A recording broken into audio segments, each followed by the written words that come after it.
I'd like you to imagine that I've given you the popular children's toy, a Slinky. What would you do with it? For those of you that had a Slinky as a kid, you might remember trying to walk it down the stairs, or create a big archway, like the child in the photo is doing. When we're performing these tricks, we don't think about what the driving force is behind its movements. We are creating motion by taking advantage of the stored potential energy in the coils of the Slinky based off of its weight and current momentum.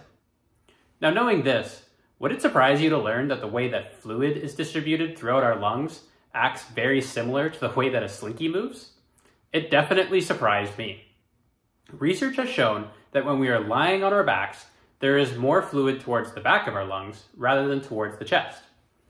This difference in fluid over space is due to varying compressive forces caused by gravity, much like how different areas of a Slinky will move in different ways based off of the amount of compressive forces in that area.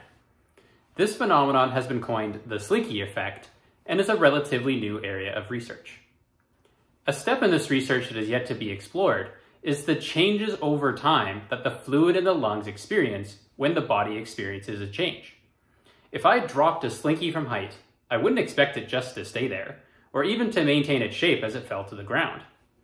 By the same logic, I wouldn't expect our lungs to function in the exact same way when our body experiences a change, such as lying down or exercising. How will the fluid redistribute over time? And how long will it take for our lungs to get to a steady state of operation or constant balance again?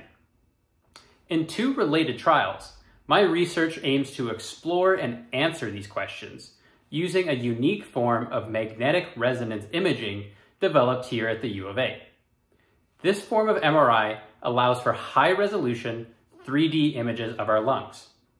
In the first trial, I will scan patients immediately after they lie down for 25 consecutive minutes to obtain a time series of change of the fluid in lungs over space.